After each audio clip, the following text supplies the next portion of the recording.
안녕하세요. 오늘은 제자훈련 24번째 시간이군요. 2주째 이어서 이제 3번째 주 전도에 대한 이야기입니다.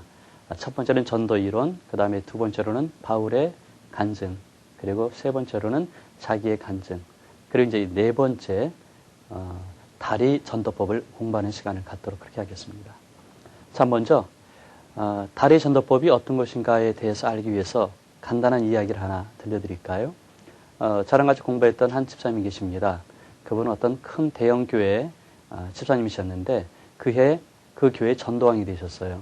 제 기억으로는 1년 동안 전도하신 그 인원이 숫자가 257명이었습니다.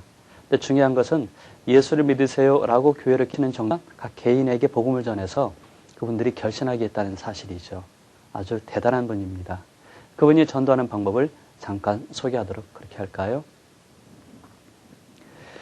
저는 보통은 사형리를 가지고 전도를 하는데 시간에 여유가 있을 때는 제 나름대로 변형시킨 다리와 전도법을 가지고 분위기를 형성합니다. 설악산 신흥사에 가면 이런 그림이 있습니다. 맹수에 쫓겨서 낭떠러지에 다다른 어떤 사람이 건너편으로 건너가기에는 너무 멀고 밑을 내려다보니 깜깜한 암흑입니다. 가만히 내려다보니 칡넝쿨이 있어서 그것을 붙잡고 내려가다 보니 독사가 있었습니다. 진퇴양난에 빠진 사람이 위를 보니 흰지와 검은지가 칡넝쿨을 갈아먹고 있었습니다. 이 사람의 운명은 시간 문제가 되었습니다. 생각을 해보지만 이 상황에서 빠져나갈 답은 없었습니다. 그런데 캄캄한 중에 이 사람의 손에 차가운 액체가 한 방울 떨어졌습니다.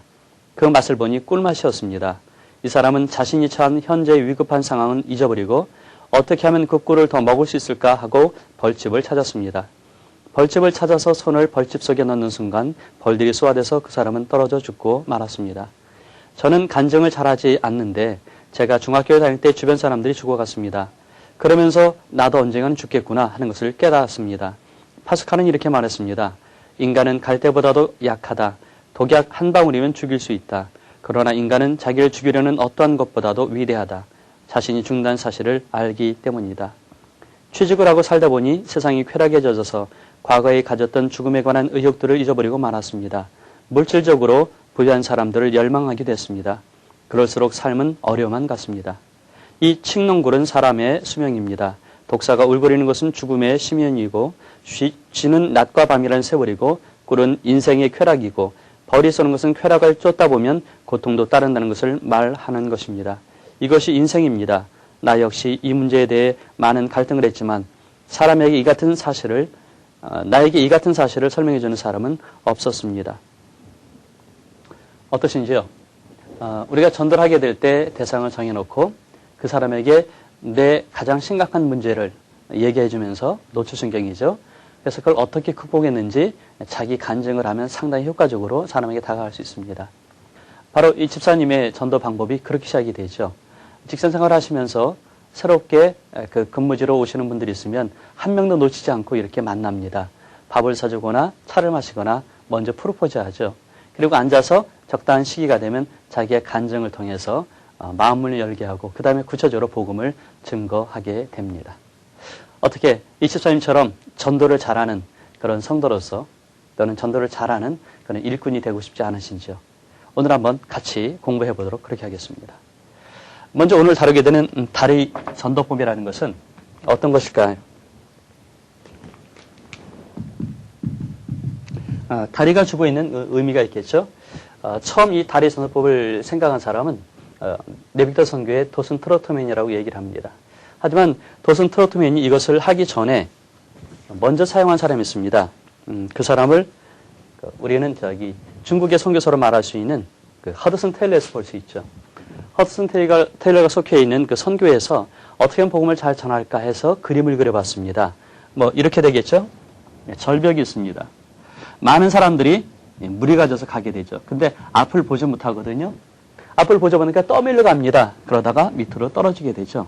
그래서 이쪽에는 불이 있고 그리고 절망이 있는 아주 심각하고 어려운 것입니다. 여기에 따라 사람들이 죽게 되는 것이죠.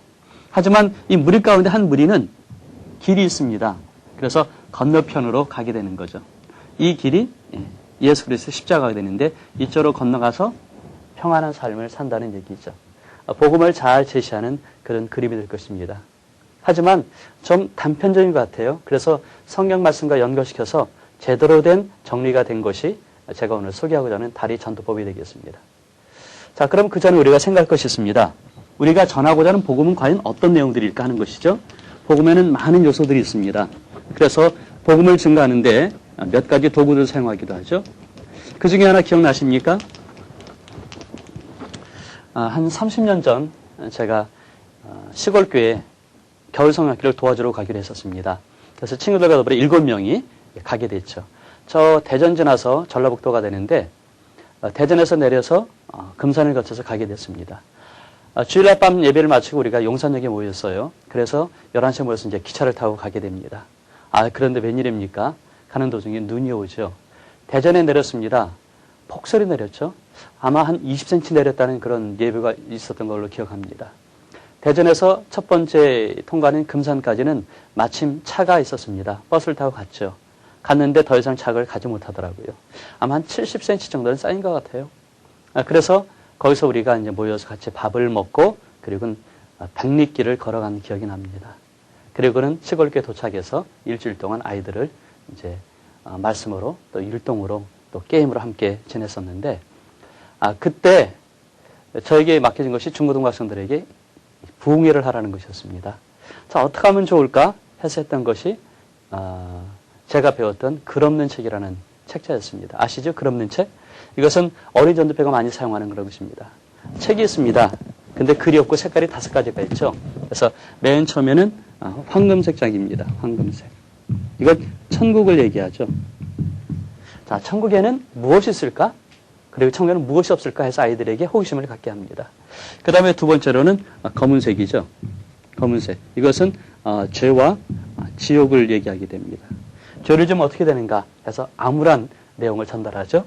자, 이거 어떻게 해결할까? 그래서 하는 것이 이제 붉은색이죠. 붉은색.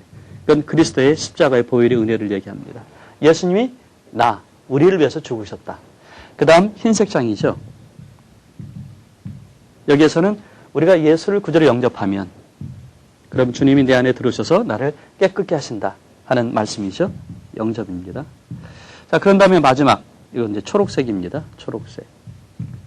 초록색은 뭐냐면 성장하는 모습에 대한 얘기죠.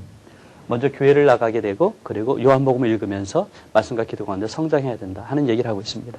이게 아마 핵심이 될 수 있을 것 같아요. 복음을 제시하는. 그 다음에 제가 이제 중고등학교 다니면서 전도할 때는 뭘 사용하냐면 CCC에서 나온 사형리를 가지고 전도했었습니다. 그때 당시에는 서울역에 가서 전도할 때 10명한테 전도하면 6명이 결신을 했었습니다. 근데 사형리는 책자잖아요. 같이 읽어야 됩니다. 제가 읽든지 상대방이 읽든지 그렇게 유도하거든요. 근데 지금은 읽지를 않아요. 어느가 제가 장춘나공원을 지나가면서 대학생 2명이 중학교 여학생 2명한테 전도하는 모습을 봤습니다. 자, 읽어보세요 하고 읽으라고 얘기하는데 두 여학생은 중학생들은 딴 데를 쳐다보더라고요. 요새는 참 어렵죠? 그래서 하는 것이 이제 다리 전도법이 될 수 있습니다. 자, 사형리도 그렇고 그런 책도 마찬가지입니다. 사형리에서는 우리가 4가지 영적 진리를 얘기하는데 우리가 볼 수 있는 복음에 관련된 6가지 요소가 있습니다. 그것이 첫째, 모든 사람이 죄를 범했다 하는 얘기입니다. 로마서 3장 23절 또 이사야 53장 6절에 있는 말씀이죠. 그 다음에 두 번째로는 이 죄에는 형벌이 있다 해서 형벌을 알려주는 겁니다. 로마서 6장 23절과 히브리서 9장 27절에 있는 말씀입니다. 그런데 이 형벌을 예수 그리스도가 대신 지셨다 하는 것이죠. 그래서 로마서 5장 8절과 베드로전서 3장 18절에 얘기하고 있습니다. 그 다음 또 한 가지 사람의 방법이 있잖아요. 선행으로는 우리가 하나님께 나아갈 수 없다 하는 얘기입니다. 에베소 2장 8절 9절 그리고 디도서 3장 5절 말씀입니다. 그래서 다섯 번째로는 그래서 예수 그리스도를 영접해야 된다. 이것은 요한복음 1장 12절 계시록 3장 10절 말씀입니다. 그 다음 마지막 6번째 중요한 것은 구원의 확신입니다. 구원의 확신. 이 6가지 요소를 가지고 복음을 제시할 수 있다는 것이죠. 자, 그럼 이렇게 6가지 요소를 가지고 복음을 제시할 때 우리가 어떻게 해야 될까 몇 가지 필요한 얘기를 좀 했으면 좋겠어요. 자, 그 중에 하나가 다리 전도법의 강점은 무엇일까 하는 것입니다. 왜 구태여 제가 이 시간에 다리 전도를 소개하는가? 이유가 있겠죠? 네, 그 첫 번째, 다리 전도법은 전도자에게 집중을 시킬 수 있다는 것이죠. 그러니까 피전도자를 나에게, 전도하는 나에게 집중시킬 수 있습니다. 사람의 오감이라는 것은 어떤 의사를 결정할 때 상당히 중요한데, 귀로 듣는 것도 물론 그렇지만 눈으로 보는 것, 이거 사실은 상당한 효과가 있죠. 그래서 칼 스티븐슨은 얘기했습니다. 보여줄 수 있는 것을 말로 설명하지 마라. 예를 들어서 아이한테 호랑이를 설교하면 호랑이는 뭐 고양이보다 더 크다, 맹수다, 뭐 이렇게 얘기하는데 그게 안 잡히거든요. 그림을 그리게 해주는 게 좋죠. 그래서 그림으로 보여주거나 사진을 보여주거나 그게 상당히 효과가 있거든요. 그래서 강의나 설교에 그림을 우리가 많이 사용하게 됩니다. 그래서 달의 전도법은 그림을 그리면서 시선과 생각을 사로잡고 때로는 벅찬 영적 감동, 감화를 줄 수 있다는 거, 흥분을 줄 수 있습니다. 그래서 그림을 그리면서 하다 보니까 언어가 능숙하지 않거나 표현력이나 화술이 자신 없는 사람들도 충분히 할 수 있다는 것이죠. 그 다음에 두 번째, 자유로운 의사소통이 가능합니다. 왜냐하면 이것은 그림을 사용하기도 하지만 또 한 가지는 질문을 씁니다. 모두 8가지의 질문을 쓰게 되는데 질문을 하게 되면 큰 도움이 되죠. 칼 스티븐슨이 또 얘기했습니다. 질문할 수 있는 것은 결코 설명하지 마라. 뭐죠? 라고 질문을 던져서 대답을 하잖아요. 구태여 그걸 내가 설명하면 길어집니다. 한마디만 던지면 되잖아요. 질문이 갖고 있는 특징이 있겠죠. 첫째, 일방적인 이야기보다는 대화를 촉진시킵니다. 물어보면 답이 오잖아요. 그래서 일방적으로 내가 얘기하는 게 아니고 함께 나누는 것입니다. 두 번째, 대화를 하게 되면 상대방이 딴짓을 못하게 합니다. 그래서 직접 참여하면서 대화 속에 흥미 갖게 하는 것이죠. 그 다음에 세 번째, 제가 질문하면 저서 대답을 할 때 그 피전도자가 자기를 스스로 드러낼 수 있습니다. 자기를 표현한다는 건 재미있기도 하고 그리고 유익하기도 한데 질문이 그 역할을 한다는 것이죠. 그 다음에 네 번째는 상대방이 이미 알고 있는 것, 그걸 통해서 또 새로운 것을 얘기합니다. 예를 들어 부모님에 대한 얘기를 할 수 있죠. 당신은 부모님이 계시는데 부모님이 우리에게 원하는 게 뭘까요? 이렇게 질문하면 그러면 다 알고 있는 얘기잖아요. 첫째는 내가 잘 되길 바란다. 둘째는 효도하길 원하신다. 그렇거든요. 그걸 우리가 설명할 필요가 없다고요. 그 다음에 다섯 번째, 이렇게 해서 이제 이 진도를 끌고 나가다 보면 결론을 스스로 도출합니다. 아, 그래. 나는 이쪽 편보다는 이쪽 편이 좋겠어요. 라고 답을 갖게 되거든요. 질문에 상당한 의미가 있다는 것이죠. 자, 그 다음에 세 번째로는 논리적인 전개를 갖는다는 것입니다. 여기 보는 것처럼 6가지 요소를 이 안에 담기 때문에 차근차근 인간은 죄를 지었다, 형벌을 받는다, 그리스도가 대신 형벌을 받으셨다, 선행으로 할 수 없다, 우리가 영접하면 그럼 구원을 얻는다. 이렇게 논리적으로 진행이 되기 때문에 충분히 이게 납득할 수 있고 설득을 당할 수 있고 설득을 당하면 감동받고 감동에서 결단까지 가능할 수 있다는 얘기죠. 자, 그럼 이제 이걸 어떻게 전달할까 하는 것이 있는데 세 가지 특징적인 우리 노력을 해야 될 겁니다. 그 첫 번째, 골격을 익히는 게 중요합니다. 그래서 가장 중요한 그림을 익히고요. 그 다음에 여기 기본적인 성구를 외우시면 되죠. 제가 소개하는 이 다리 전도법은 모두 18개 성경 구절이 포함이 되는데 그 가운데서 여기 말씀드린 6가지를 하셔도 좋습니다. 하지만 18가지 다 하시면 좋겠죠. 그 다음에 두 번째로는 여기서 좀 확대되어 나갑니다. 그래서 예화를 사용하는 것. 그 다음에 보조 성구를 또 사용할 수 있습니다. 그래서 우리가 아는 것, 친숙한 것을 몇 개 더 넣을 수 있겠죠.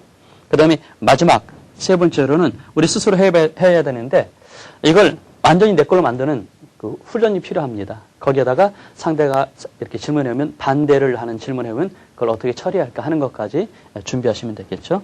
네, 완벽한 그런 내 걸로 만드는 노력이 필요하다는 것입니다.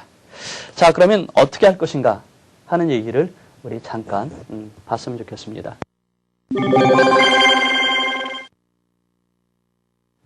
자, 백지를 준비하셨으면 이렇게 하시면 됩니다. 백지에다가 아까 말씀드린 것처럼 이렇게 선을 긋죠. 여기는 인간입니다. 인간, 그 다음에 여기는 하나님. 창세기 1장 27절에 보면 하신 말씀이 하나님이 세상을 이렇게 지으시고 인간을 지으셨습니다. 그래서 함께 하나님 형상대로 만들어진 인간과 더불어 하나님이 평안하고 행복한 그런 삶을 누리셨죠. 아주 풍성한 삶을 이루고 있었습니다. 자, 그런데 우리가 하나님을 볼 때 하나님은 우리와 더불어서 관계가 부모와 자식의 관계처럼 되는 것 같아요. 자, 한번 여쭤볼까요? 질문 첫 번째입니다. 만약에 우리 부모님이 우리에게 가장 소중하게 원하는 것은 무엇일까요? 거긴 두 가지가 있겠죠? 그 한 가지가 뭐냐 하면 효도하는 거. 그 다음에 또 한 가지는 잘 되는 거. 그렇겠죠? 그래서 하나님도 마찬가지입니다. 당신의 형상대로 우리를 만드셔서 그래서 두 가지를 원하시는 거죠. 우리가 잘 되기를 원하는 것. 그 다음에 또 한 가지는 순종하기를 원하는 것입니다. 자, 그런데 두 번째 질문입니다. 부모님이 자기 자녀에 대해서 아름다운 계획과 그 다음에 사랑을 갖고 계시는데 만약에 자녀가 고의적으로 반항과 불순종을 했다면 세상에서 그걸 뭐라고 그러죠? 그렇죠. 그걸 불효라고 얘기합니다. 에덴 동산도 마찬가지예요. 사람을 만들었는데 사람이 하나님의 뜻과는 반대되는 일을 했습니다. 선악과를 따먹지 마라 하고 얘기했는데 선악과를 따먹게 된 것이죠. 그래서 이사야 59장 2절에 말씀하고 있습니다. 우리의 죄악이 하나님과 우리 사이를 내었고 우리가 하나님의 얼굴을 가려서 우리를 보시지 못하겠다 해서 우리의 죄가 하나님과 사이를 내게 했다는 것이죠.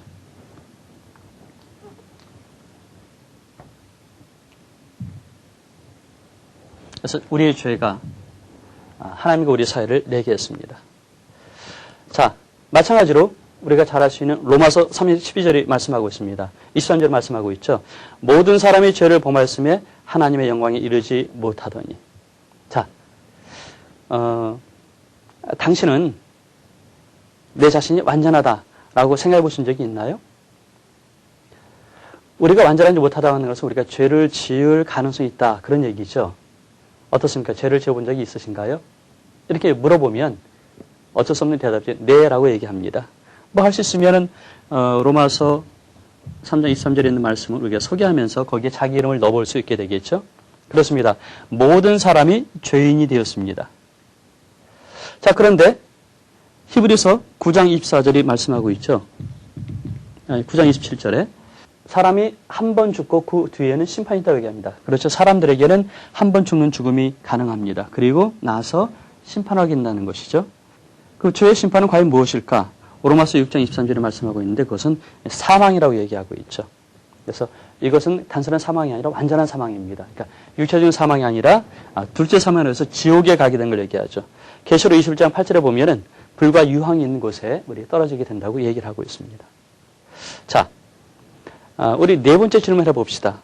양심의 가책이나 죄를 지고 나서 이러면 안 되는데 나는 이런 생각을 해본 적이 있으신가요? 그렇죠? 그런 생각이 있을 수 있습니다. 전도서 3장 21절에 보면 전서 3장 11절에 보면 있는 말씀인데 하나님 우리를 만드실 때 아름답게 만드셨어요. 아름다운 걸 좋아하게. 그러면서 우리 마음속에 영원을 추구하는 마음을 갖게 하셨습니다.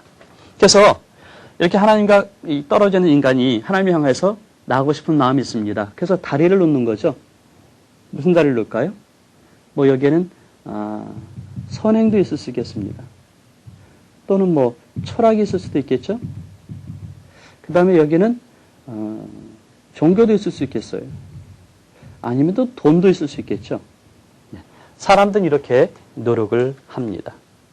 우리가 부모님에게 잘못했을 때 부모님 우리한테 회초리를 대십니다. 그래서 우리를 벌하시는데 하지만 그 마음은 어떠실까요? 회초리를 댔을 때 그 벌하는 그 이유가 뭘까요? 그건 우리 사랑이죠. 그래요. 사람들이 이렇게 하나님을 향하여 나아가려고 노력을 하는데 이렇게 노력할 때 하나님께서는 참 안 됐구나 라고 생각을 하셔서 우리에게 우리를 사랑하시기 때문에 별도의 길을 보여주신다는 것이죠. 그래서 하나님께서 우리를 위하여 준비하신 길이 있습니다. 요한복음 3장 10절 말씀이 있죠. 요한복음 3장 10절 우리가 잘 아는 겁니다. 하나님 세상 이처럼 사랑하사 독생자를 주셨으니 이는 저를 믿는 자마다 멸망치 않고 얻게 하려 하시고 말씀하고 있습니다. 로마서 5장 8절에 있는 말씀이 있죠.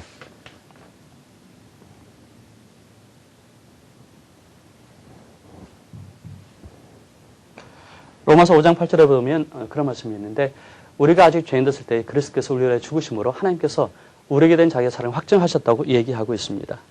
그래요. 로마서 5장 8절 말씀이 우리에게 주고 있는 얘기입니다. 그래서 성경에 보면 예수님께서 하신 말씀이 있죠. 요한복음 14장 16절에 있는 말씀입니다. 내가 곧 길이요 진리요 생명이니 나로 말미암지 않고는 아버지께로 올 자가 없다라고 말씀하십니다. 요한복음 14장 6절 말씀이죠. 그렇게 해서 이제 이 예수 그리스도의 십자가의 사건을 인해서 우리가 하나님께로 나아갈 수 있게 되는 것입니다. 그런데 여기 아주 중요한 얘기가 있습니다. 예수님이 어떻게 오셨을까? 고린도서 15장 8절 말씀에 보면 놀라운 사실을 소개하고 있는데 예수님께서는 성경대로 세상에 오셔서 죽으시고 삶 안에 장사되시는 바 되었다. 삶 안에 부활하셨다고 얘기하고 있습니다. 성경이 예언하고 있는 예수님의 중요한 사실은 죽으시고 다시 부활하셨다고 하는 사실이죠. 어떨까요? 당신은 이 부활이 믿어질까요? 믿어지십니까? 그렇지 않습니까? 네, 그렇지 않다면 이런 얘기를 하나 소개할까요? 우리가 잘 아는 사람 중에 하나가 벤허를 지은 유 왈레스라는 사람이 있습니다. 유 왈레스는 잘 모르시겠죠? 영국에 태어난 이 어린 소년이 자라면서 어머니와 함께 생활했었는데 어머니가 늘 잘해주세요. 그리고 교회도 인도하십니다. 어머니 말씀 따라 교회를 잘 나가죠. 근데 이 왈레스 소년이 받아들일 수 없는 게 하나 있었습니다. 뭐냐면 교회를 가긴 가는데 예수님이 죽으셨다가 다시 살아나셨대요. 이 사실을 믿을 수가 없었습니다. 그 마음에 늘 한 구석에 그래 부활은 거짓말일 거야. 이 왈레스 소년이 나중에 해군 장교가 됐습니다. 그리고 쭉쭉 승진을 해서 나중에 제독이 됐어요. 그리고 시간이 지나서 이제 은퇴하게 됐습니다. 자, 이제 은퇴 후 내가 뭘 할까? 마음속에 있는 의문을 한번 해결해 보자. 예수님이 부활했다는데 그건 거짓말일 거야. 그래서 내 시간과 내 정력과 내 돈을 가지고 투입해서 한번 그걸 밝혀보겠다 하고는 연구를 시작했습니다. 미국에도 가고 예루살렘에도 가고 이것저것 다니면서 자료를 수집하기를 2년을 했습니다. 그런데 2년이 지난 다음 결론이 뭘까요? 맞아, 예수님은 살아나셨어. 부활하셨어. 그래서 자기 생각을 바꾸고 사람들에게 알리기 위해서 쓴 책이 있습니다. 그걸 우리는 벤허라고 얘기합니다. 그래요. 주님의 부활하심에 대해서 사람들이 믿지 못하지만은 우리는 그 사실을 믿어야 됩니다. 그래서 요한복음 5장 17절에 보면 5장 24절에 보면 말씀이 있죠. 예수님의 보내신 일을 믿으면 세 가지 사실이 있습니다. 영생을 얻고 심판에 이르지 않냐고 사망에서 생명으로 옮겼다고 얘기하고 있습니다. 말씀을 듣고 그리고 믿으면 그러면 세 가지 일이 있죠. 영생, 그 다음에 심판에 이르지 않냐, 사망에서 생명으로 옮겼느니라. 자, 이쪽에 나오는 일들이 해결이 됩니다. 우리가 죄가 있고 그 다음에 심판이 있고 그 다음에 사망이 있게 되는데 지금 우리 죄를 용서해 줍니다. 그리고 심판이 없어진다고 그랬죠. 사망에서 생명으로 옮겨진다고 하는 해결책을 주신 것이죠. 자, 그러면은 당신은 이제 이 두 가지 사실이 있습니다. 여긴 인간 편이 있고 이쪽은 하나님 편이 있는데, 자, 여기는 죽음이 있고 여기는 영생이 있습니다. 그럼 어떤 쪽의 삶을 여기까지 살아왔을까요? 이쪽이겠죠? 자, 그러면 다시 한번 여쭤보겠습니다. 만약 내일이라는 시간이 주어진다면 어떤 쪽의 삶을 택하시겠습니까? 이쪽으로 하고요? 네, 좋습니다. 자, 그러면 우리가 어떻게 이쪽으로 가는지에 대해서 제가 다시 한번 설명을 해드릴까요? 자, 우리가 듣고 믿으면 그러면 영생 온다고 그랬죠? 네, 또 믿는다는 것은 무엇일까 하는 것입니다. 믿는다는 것은 영접을 얘기하게 되죠. 요한복음 1장 11절에 보면 영접하는 자 곧 그를 믿는 자에게는 하나님의 자녀들은 권세를 주신다고 얘기했습니다. 그럼 영접은 어떻게 할까요? 이것은 계시록 3장 20절에 말씀하고 있는 인격적인 모습입니다. 문을 두드리는데 들어와서 먹고 마신다 주님 말씀하셨죠. 인격적인 모심이거든요. 자, 인격적인 모신다는 건 무엇일까? 그래서 로마서 10장 10절에 말씀하고 있습니다. 뭐냐면 마음으로 믿고 입으로 시인하여서 구원에 이른다고 하는 것이죠. 자, 이제 선생님께서 이 사실을 받아들이고 원하신다고 한다면 그러면 솔직하게 예수님이 나를 꼭 부활하셨다. 내가 그분을 믿습니다라고 고백하시면 그러면 구원에 이룰 수 있게 되는 것입니다. 자, 이것이 다리 전도법의 전체가 되겠습니다. 이제 이 그림을 제가 그림으로 보여드리는데 그림을 보시면서 일주일 동안 5번 한번 그려보십시오. 순서에 따라서 하나님 천지를 창조하신 것부터 시작해서 마지막 구원까지 5번을 그려보시면 좋겠어요.